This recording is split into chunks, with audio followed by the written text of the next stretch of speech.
And I'm going to give you some data, but I'm also going to add a bit to it, which will probably be the answer to one or two of your supplementaries. For the first 6 months of the financial year, members raised 247 inquiries related to housing repairs, and they were responded to an average of 8 days. April to June, the average time to respond was 8.6 days, based on 126 inquiries. July to September, the average time to respond was 7.5 calendar days, based on 121 inquiries. And if I look at housing has actually gone through a huge transformation. There's been policy changes. We've gone from Morrison to the interim of Mears. We've lost Europa. We've got an exciting housing programme going on. And then we actually sit and look. And yes, whilst we look at the satisfaction statistics that have come through, we're up to 90%, which is unheard of. And these are independent inquiries. When something goes wrong, my God, it goes wrong. And it goes wrong spectacularly.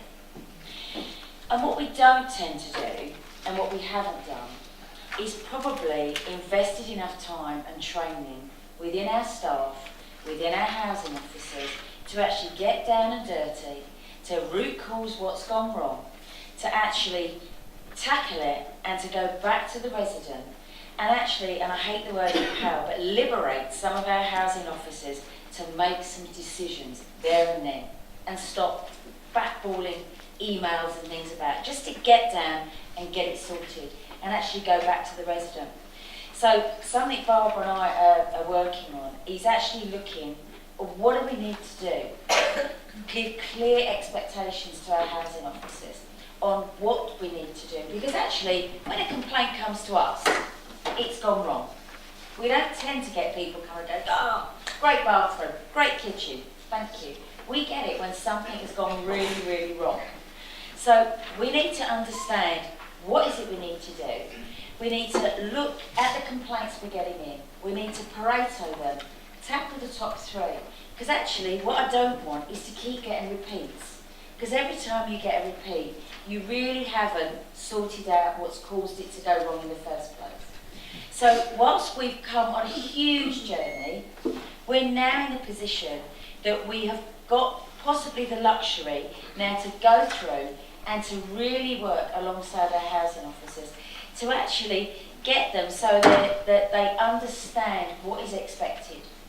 And you know, in an ideal world, I'd love to have, at work, when we have something going wrong, I have less than 24 hours to root cause what's gone wrong.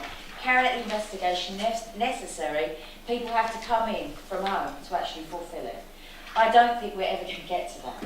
But I think 7 days, 6 days, is too long. Because actually, the time the resident is still at home having a problem, and we're sort of, every time we're re-emailing through, it will go to members' inquiries, it will go to possibly Graham, it will go to Barbara, I often get copied in, as there's a whole... And the actual time taken to deal with that is time that could be dealt with doing things. So it is something we're looking at. I'm far from satisfied, and I know Barbara and her team are far from satisfied.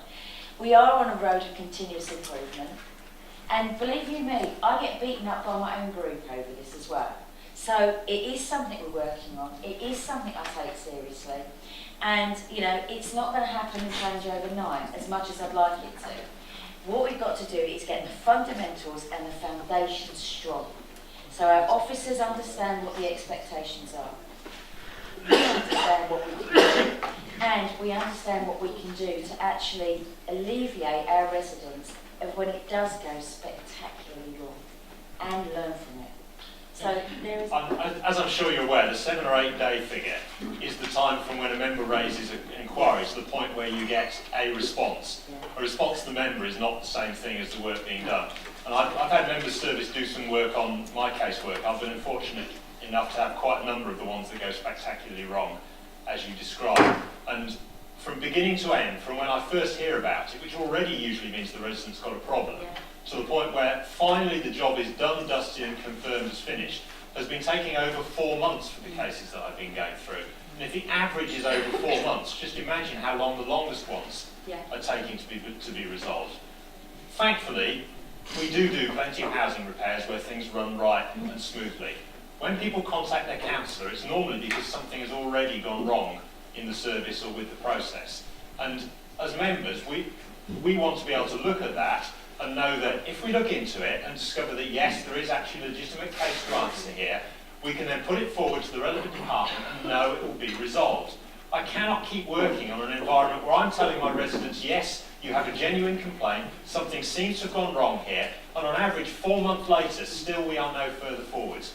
Can you reassure me that in the cases where we do get to the stage where an elected member has got involved, we will then prioritise making sure that it gets resolved quickly first time it's looked at? Okay, you know, I appreciate that. And ones that do tend to go wrong and do take, as you said, 4 or 5 months, tend to be the ones when they involve owner-occupiers of commercial properties and span several different areas that actually mean it's very difficult for the council to actually sort out what is gone wrong.